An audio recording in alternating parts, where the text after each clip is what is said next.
স্বাগত জানাচ্ছি খাতুনগঞ্জ থেকে মধ্যে সাথে আছে আমি শামীম জাইন। বাংলাদেশ, ভারত, নেপাল এবং ভুটানের মধ্যে যাত্রী এবং পণ্য যান চলাচলের রূপরেখা চুক্তি সই হয়েছে। ভুটানের রাজধানী থিম্পুতে 4 দেশের পরিবহন মন্ত্রীরা এই চুক্তিতে সই করেন।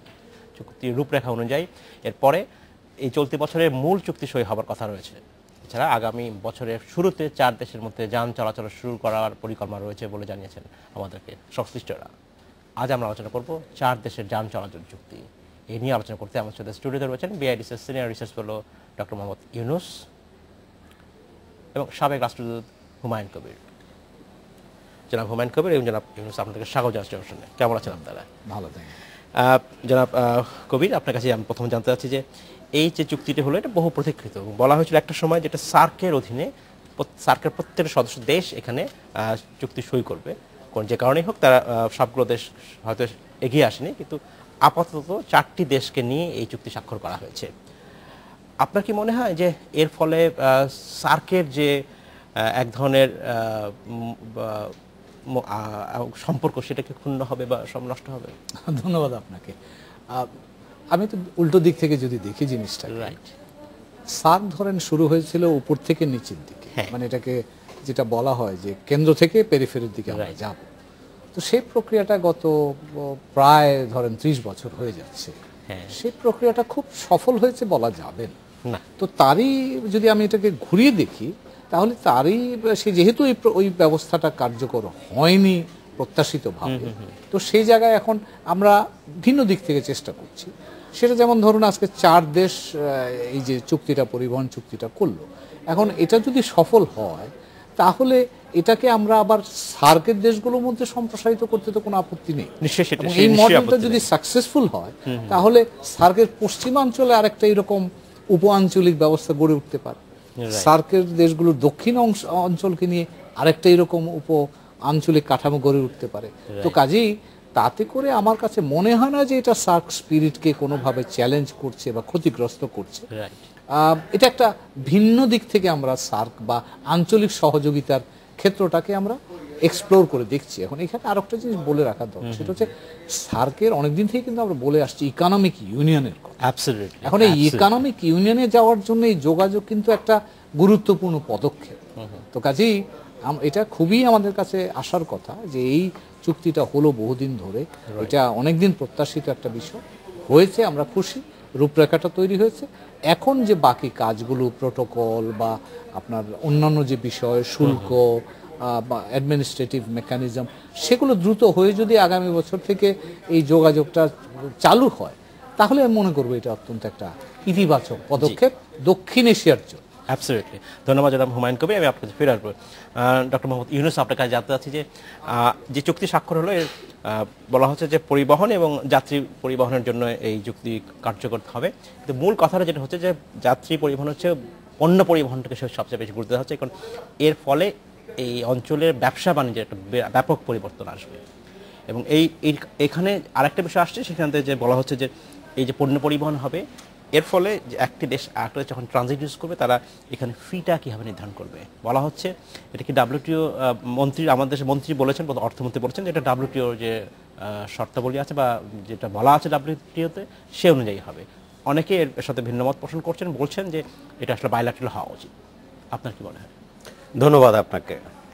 প্রথম কথা হচ্ছে যে জনাব হুমায়ুন কবিরের সাথে আমি কিছুটা অ্যাড করি। এটা হচ্ছে যে যখন সার্কের মোটর ভেহিকেল এগ্রিমেন্টটা কোনো কারণে হলো না, তারপরে এশীয় উন্নয়ন ব্যাংকে সাসেক বলে একটা প্রতিষ্ঠান দাঁড় করালো, south Asian sub regional economic cooperation, যেটার প্রাতিষ্ঠানিক রূপ আমরা দেখছি একদম এক্সাক্ট ইন টোটো বলবো না, এটার যেটা হচ্ছে আপনার বাংলাদেশ, ভুটান, ইন্ডিয়া, নেপালের এই যে 4 দেশীয় যান চলাচলের যে মোটর ভেহিকেল এগ্রিমেন্ট যেটা হলো, আমি আরও যেতে ফিরে যাব, এটা কিন্তু শুরু হলো। এরপরে কিন্তু আমাদের আর কয়েকটা ফোরামে বাংলাদেশ মেম্বার, সেটা হচ্ছে আরেকটা হচ্ছে BCIM, যেটার জয়েন্ট স্টাডি গ্রুপের মিটিং গত ডিসেম্বরে কক্সবাজারে হলো, আর সেকেন্ড জয়েন্ট স্টাডি গ্রুপের মিটিং কলকাতাতে এই বছরের শেষ দিকে, সেপ্টেম্বরের দিকে হবার কথা, যেখানে তখন মিয়ানমার এবং চায়নাও এই কানেক্টিভিটিতে যুক্ত হয়ে যাবে। আর বিমস্টেক হলে তখন ইস্ট এশিয়ার সাথে আমাদের ফার্দার কানেক্টিভিটি হবে। সুতরাং এটা এইভাবে জিনিসটাকে এভাবে দেখতে হবে, this is the starting point, এটা এন্ড আপ হবে ইস্ট এশিয়ার সাথে আমাদের সংযোগের মাধ্যমে। এক্ষেত্রে ডব্লিউটিও যে গেট আর্টিকেল থেকে 1994 এর আর্টিকেল 5 যেটা বলা আছে যে যেহেতু ট্রানজিটিং ফ্রেটের ক্ষেত্রে এটা কোনো দেশ ইম্পোর্ট করছে না, সুতরাং এক্সপোর্ট ইম্পোর্টের যেসব নিয়ম কানুন, শুল্ক জাতীয় যেসব নিয়ম কানুন ট্রানজিট ফ্রেটের ক্ষেত্রে এটা প্রযোজ্য হবে না। কিন্তু যেটা প্রযোজ্য হবে, বাংলাদেশে এই ট্রানজিট সুবিধা দিতে গেলে বিভিন্ন অবকাঠামোর সৃষ্টি করতে হবে, অবকাঠামোর উন্নয়ন করতে হবে। এইসব উন্নয়নের জন্য বাংলাদেশে বা ফর দ্যাট ম্যাটার আর ইন্ডিয়া যখন শিলিগুড়ি চিকেন নেক দিয়ে যখন বাংলাদেশ থেকে কোনো কিছু নেপাল ভুটানে ট্রানজিট হবে, তখন ইন্ডিয়াও তখন একটা চার্জ আদায় করতে পারবে। সেই চার্জটা কোনো ক্রমে ডব্লিউটিওর গেট আর্টিকেল 1994 এর পরিপন্থী। ওইখানে বলা আছে কোনো রকমের ট্যাক্স এবং ডিউটিস ইম্পোজ করতে পারবে না, কিন্তু বলা আছে রিজনেবল চার্জেস। এই কথাটা বলা আছে রিজনেবল চার্জ, যে রিজনেবল চার্জটা হবে damage to infrastructure, cost opportunity, cost of capital, এইসব জিনিস হিসাব করে per ton per kilometre by mode হিসাব করতে হবে বাংলাদেশকে। যেটা উনি বলেছেন যে এটা একটা ফ্রেমওয়ার্ক এগ্রিমেন্ট, এটার আন্ডারে অনেকগুলি প্রোটোকল হবে, অনেকগুলি স্ট্যান্ডার্ড অপারেটিং প্রসিডিউর হবে, সেখানে এসব নিটিগ্রিটিগুলি নির্ধারিত হবে। কত ট্রানজিট দিতে হবে, বাংলাদেশ কিভাবে কোন মোডে কত অ্যালাউ করবে, রাইট, এই জিনিসগুলি নির্ধারিত হবে। ধন্যবাদ। আমি আপনার কাছে আসবো জনাব হুমায়ুন কবির। আপনার কাছে জানতে চাচ্ছি, আপনি বলছেন যে সব কিছু ঠিক থাকে, আগামী বছরে প্রথম দিকেই হয়তো লিমিটেড স্কেলে পণ্য এবং যাত্রী পরিবহন শুরু হতে পারে এই 4টা দেশের মধ্যে। আপনি দীর্ঘদিন রাষ্ট্রদূত ছিলেন, কূটনৈতিক অঙ্গনে কাজ করেছেন। আপনার অভিজ্ঞতা কি বলে যে এই জাতীয় প্রক্রিয়া আমরা বিভিন্ন সময় দেখেছি, কিন্তু আসলে একটা সময় পিছিয়ে যায়? এটা কি শুধু রাজনৈতিক সদিচ্ছার অভাব, নাকি কূটনৈতিকভাবে যে আমরা একটা দেশের সাথে আরেকটা দেশের কাছে যাবার যে প্রক্রিয়া হয় সেই জায়গাটা আমলাতান্ত্রিক জটিলতা আসলে বাধা পায়? আসলে কোন জায়গাটা হয়? সবগুলোই ছিল। এবং আপনি যদি লক্ষ্য করেন, গত কিছুদিন ধরে কিন্তু সব স্তরেই রাজনৈতিক সদিচ্ছা বলেন, রাজনৈতিক দক্ষতা বলেন, কূটনৈতিক সক্ষমতা বলেন বা সদিচ্ছা বলেন, সবগুলো জিনিসই কিন্তু আমাদের এই প্রক্রিয়াটাকে সামনে নিয়ে যাওয়ার জন্য কাজ করছে।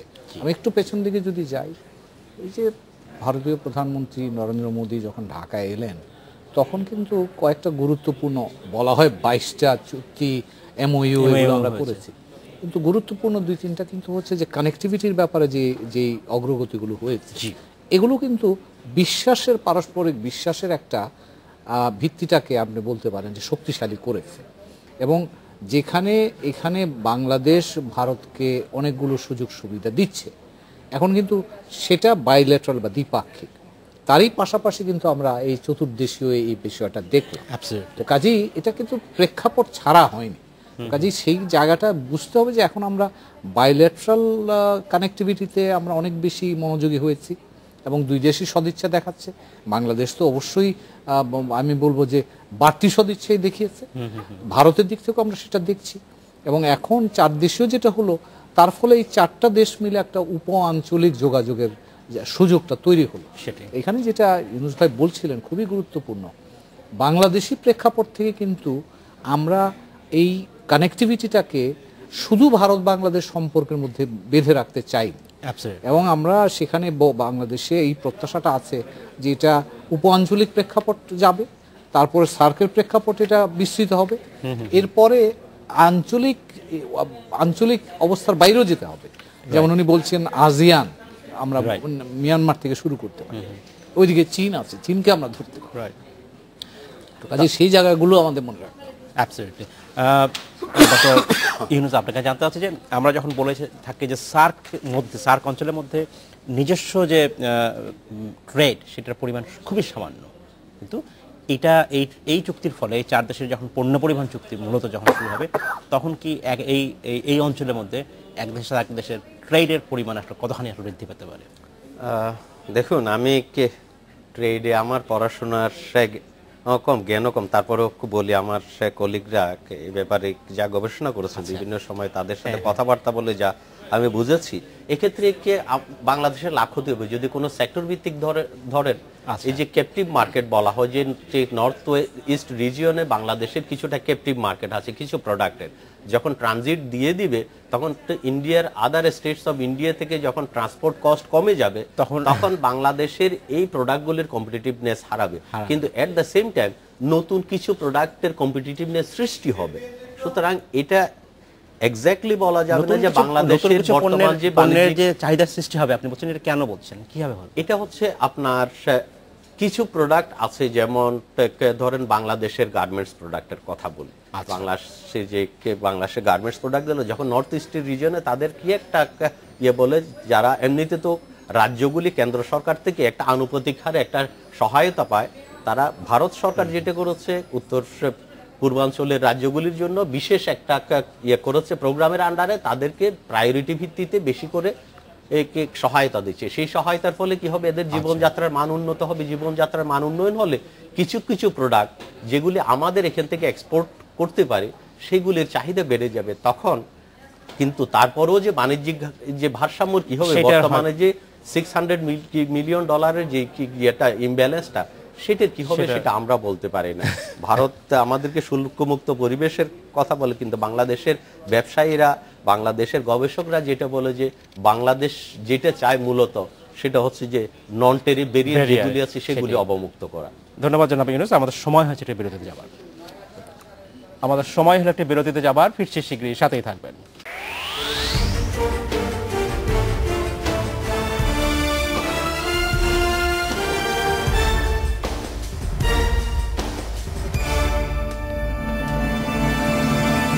স্বাগত আরেকবার খাতুনগঞ্জ থেকে মতিঝিল। আজ আমরা আলোচনা করছি 4 দেশের মধ্যে পণ্য এবং যাত্রী পরিবহন চুক্তি নিয়ে। এই নিয়ে আলোচনা করতে আমার সাথে স্টুডিওতে রয়েছেন বিআইডিএস এর গবেষক জনাব মোহাম্মদ ইউনূস এবং সাবেক রাষ্ট্রদূত হুমায়ুন কবির। জনাব হুমায়ুন কবির এবং জনাব মোহাম্মদ ইউনূস, আপনাদেরকে স্বাগত জানাচ্ছি অনুষ্ঠানে আরেকবার। জনাব কবির, আমরা আপনার সাথে কথা বলছিলাম বিরতি যাওয়ার আগে। জনাব ইউনূস বলছিলেন যে ব্যবসা বাণিজ্যে বারবার ক্ষেত্রে বাংলাদেশের ব্যবসায়ীরা একটা বড় অভিযোগ করে থাকেন যে সেটা হচ্ছে প্যারাটেরিফ ব্যারিয়ার কথা বলেন।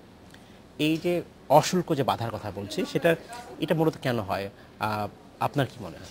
এটা আসলে একটা জিনিস আমাদের, মানে আমি নিজে ভারতে কাজ করে আমার উপলব্ধিটা বলছি। জি, যে ভারত কিন্তু প্রায় 40 বছর ধরে ভারত কিন্তু ক্লোজড ইকোনমি যেটাকে বলা হয়, ভারত একটা ক্লোজড ইকোনমি, অর্থাৎ দুইটা জেনারেশন তৈরি হয়েছে যারা ওই মানসিকতা নিয়ে তৈরি হয়েছে। আচ্ছা, ওইটা 91 সালের পর আস্তে আস্তে ভাঙতে শুরু করেছে, এখন সেটা ওপেন ইকোনমির দিকে যাচ্ছে। তো কাজে কিছু কিছু মানসিক মাইন্ডসেট যেটাকে বলি মাইন্ডসেট প্রবলেম আছে, কিন্তু আমার যেটা বিশ্বাস সেটা হচ্ছে যে এখন ভারত যেই দিকে যাচ্ছে, যেভাবে নিজেকে উন্মুক্ত করছে, আমরাও যেভাবে উন্মুক্ত হচ্ছি, তাতে করে আগে পরে কিন্তু এই ব্যারিয়ারগুলো কমবে। এবং এখানে কিন্তু শুধু ব্যারিয়ারের কথা বললে আমার ধারণা পুরো চিত্রটা আমরা তুলে ধরছি না। এখানে কিন্তু ওদের দিকে যেমন এই প্যারাটারিফ নন টেরিফ ব্যারিয়ার্স আমাদের প্রতিবন্ধকতা হিসেবে কাজ করছে, আমাদের দিক থেকেও কিছু সক্ষমতার ঘাটতি কিন্তু আছে। যেমন আমরা প্রোডাক্ট ডাইভার্সিফাই করতে পারছি না। এখন ধরেন এই যে গার্মেন্টস আমাদের প্রায় 70-80% হয়ে যাচ্ছে গার্মেন্টস, এখন এখানে ধরেন আপনাকে ডাইভার্সিফাই করতে হবে, ওই মার্কেটে এক্সপোর্টেবল আইটেম তৈরি করতে হবে। এখন আবার সেটার জন্য যদি বলেন ইনভেস্টমেন্ট দরকার, এখন সেটা ইনভেস্টমেন্ট হতে গেলে ডোমেস্টিক সোর্স থেকে ইনভেস্টমেন্ট দরকার, বাইরে থেকে আমাদের ইনভেস্টমেন্ট দরকার, এবং ইনভেস্টমেন্ট আবার হতে হলে সেই এনাবলিং এনভায়রনমেন্ট থাকা দরকার, যেগুলি অনেকগুলি বিষয় লিঙ্কড হয়ে আছে। ধন্যবাদ জনাব ইউনূস। আপনার কাছে জানতে চাচ্ছি যে আমরা বলছিলাম যে এই যে প্যারাটারিফের কথা বলছেন আপনি, কিন্তু যেটা ডক্টর জনাব হুমায়ুন কবির বললেন যে একই সাথে আমাদের পণ্যের সক্ষমতা বৃদ্ধি করতে হবে, সেটার প্রতিযোগিতা বাড়াতে হবে। আমাদের পণ্য খুবই কম, তাহলে আমরা যদি ইন্ডিয়ান বাজারে কথা চিন্তা করি, আমাদের এমন কি প্রোডাক্ট আছে যেটার পটেনশিয়াল আছে ইন্ডিয়ান বাজারে নিয়ে যাবো? ধন্যবাদ আপনাকে আবার। হুমায়ুন কবির সাহেব ঠিকই বলছেন, আমাদের যদি আপনি এক্সপোর্টের বাস্কেটটা দেখেন, এর 75-80% হচ্ছে আপনার রেডিমেড গার্মেন্টসে, বাকি শ্রিম্প, লেদার এইসব প্রোডাক্ট মিলে দেখা যাবে যে 95%। বাকি যত প্রোডাক্ট আমরা এক্সপোর্ট করি বলি সেগুলিও 5%-এর কন্ট্রিবিউশন। তো ইন্ডিয়ানতে বাজারে যেটা হবে মিডল ইনকাম হিসাবে, ইন্ডিয়ানটা বাজারে যেসব মিডল ইনকাম কান্ট্রিতে যেসব প্রোডাক্টের সেই চাহিদা হয়, আমার একটা ইয়ে হচ্ছে যে এক সময় ইন্ডিয়ানরা, আজকে দিল্লিতে গেলে আপনি দেখবেন যে তারা এই যে লো ভ্যালু এন্ডের গার্মেন্টসগুলি তারা চায়না ছেড়ে দিয়েছে, কিছুদিন পরে ইন্ডিয়াও ছেড়ে দিবে। তখন যে সারা ইন্ডিয়াতে বাংলাদেশের গার্মেন্টস প্রোডাক্টের একটা চাহিদা সৃষ্টি হবে, লো এন্ডের ব্র্যান্ড গার্মেন্টসগুলি না, আপনার পিটার ইংল্যান্ড কিংবা ভ্যান হাউসেন এই জাতীয় প্রোডাক্ট না, কিন্তু লো এন্ডের প্রোডাক্টগুলির একটা চাহিদা বাংলাদেশের সৃষ্টি হবে। বাংলাদেশ এটা করতে পারে। তারপরে হচ্ছে যে ফার্মাসিউটিক্যালসের বাংলাদেশের বড় সম্ভাবনা আছে যদি এটাতে ইনভেস্ট করে, local investment plus foreign investment আসে, এটার ভালো একটা বাজার ইন্ডিয়াতে হবে, কারণ তারা বিরাট 100 কত কোটির দেশের লোক, 128 কোটি সম্ভবত বর্তমান জনসংখ্যা, সেখানে একটা বড় সুবিধা এই বড় সুবিধা। কিন্তু বাংলাদেশের যেটা হুমায়ুন কবির সাহেব বললেন যে তাদের তো ক্লোজড ইকোনমি ছিল, প্লাস আরেকটা জিনিস ছিল বাংলাদেশের আমাদের এই প্রতিষ্ঠানটার এখনো ভালোভাবে আমাদেরকে সার্ভিস দিতে পারছে না। যদি আমি বলি তাহলে খুব বেশি হবে না, সেটা হচ্ছে বিএসটিআই। তাদের যে ইন্ডিয়ান স্ট্যান্ডার্ড যেটা আছে, ইন্ডিয়ান স্ট্যান্ডার্ড তারা ডোমেস্টিক প্রোডাক্টের ক্ষেত্রেও তারা স্ট্রিক্টলি এনফোর্স করে প্রোডাক্ট কোয়ালিটি। আমাদের বিএসটিআই এর একটা সিল, আপনি প্যাটেন্ট সিলের জন্য যান, কোয়ালিটির কিউসি চেক বলে তারা একটা সার্টিফিকেট দিয়ে দিবে, তারপরে তারা ফলো আপ করবে না যে আপনি সেই প্রোডাক্টটা সেই কোয়ালিটি স্পেসিফিকেশনে প্রডিউস করছেন কিনা। সেই জন্য যেটা হয়, একটা হচ্ছে যে এই প্রোডাক্ট কোয়ালিটি যেটা বর্তমান গত মোদির সফরে বাংলাদেশের সাথে একটা এমওইউ হলো যে Indian standard testing institution BSTI কে সহায়তা দিবে যাতে সিনক্রোনাইজ হয়, আমাদের বিএসটিআই এর অথরাইজেশন যাতে তারা রেকগনাইজ করে। আদার দেন দ্যাট যেটা হবে, আপনি আখাউড়া দিয়ে আমি একবার আগরতলা গিয়েছিলাম, তখন দেখা গেল যে এই প্রাণের জুস পড়ে আছে, প্রাণের ম্যানেজিং ডিরেক্টর সাহেব বললেন যে আমাদের জুস আখাউড়া বর্ডারে পড়ে আছে, এটা টেস্টিং করার জন্য নিয়েছে গুয়াহাটিতে, and it will take about 8 to 10 days. তখন ডিমারেজ দিতে হবে আমাদেরকে। ধন্যবাদ জনাব ইউনুস, আমি আপনার কাছে ফিরে আসবো।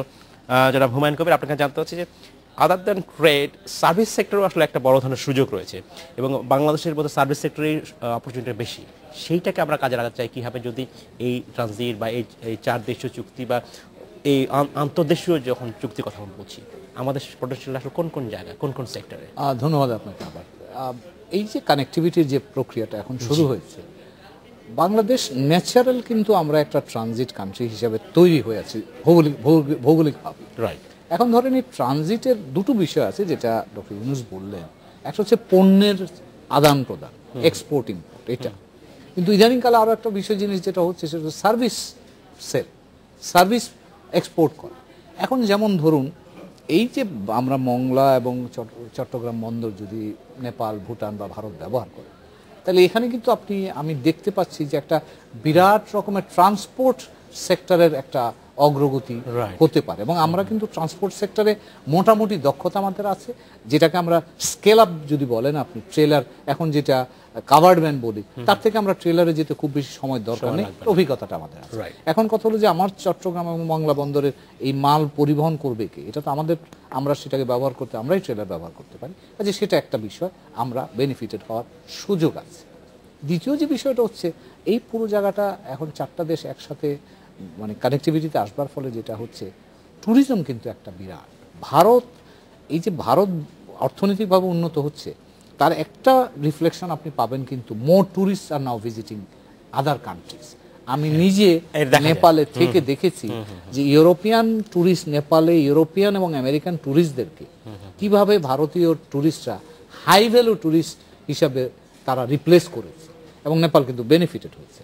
এখন নেপাল যে কারণে বেনিফিটেড হয়, বাংলাদেশও একই কারণে কিন্তু বেনিফিটেড হতে পারে। কাজেই আমরা এই ট্যুরিজম যেটা ইন্টার কান্ট্রি ট্যুরিজম, এটাও কিন্তু একটা আমার কাছে একটা সার্ভিস প্রোডাক্ট হিসাবে এবং সেটা আমরা করতে পারি। তাছাড়া ধরেন অন্যান্য আশপাশের যেসব ব্যবসা বাণিজ্য আছে সেগুলো কিন্তু বিস্তৃত হবে বলে, এবং আমরা যেমন ধরেন যাত্রী পরিবহনের ক্ষেত্রে ঢাকা কাঠমান্ডু বাস সার্ভিস আমার একটা ফেভারিট আইটেম বলতে পারেন না, নিশ্চয়ই মানুষ সেখানে, এবং এই ধরনের ঢাকা পারো বা ওই ভুটান ফুলফিলিং সার্ভিস, এগুলো যদি তৈরি হয়, ঢাকা আজমির সার্ভিস, আপনি you will get lot of people. তো এই জিনিসগুলো সার্ভিসের ক্ষেত্রে বিভিন্ন ধরনের আসতে পারে, এবং যোগাযোগ কিন্তু নতুন প্রোডাক্ট এন্ড সার্ভিসেস তৈরি করছে, যেগুলো এখনো হয়তো আমরা দেখতে পাচ্ছি। জনাব হুমায়ুন কবির, আপনাকে অসংখ্য ধন্যবাদ। জনাব মোহাম্মদ ইউনুস, আপনাকে অসংখ্য ধন্যবাদ। সময় সাপেক্ষে শেষ করতে হচ্ছে, ভবিষ্যতে নিশ্চয়ই আপনার সাথে আমরা আবারও কথা বলবো। এই ছিল আজকের মধ্যে খাতুনগঞ্জ থেকে মধ্যে ছিল, আমাদের সাথেই থাকবেন, দেখা হবে আবারও।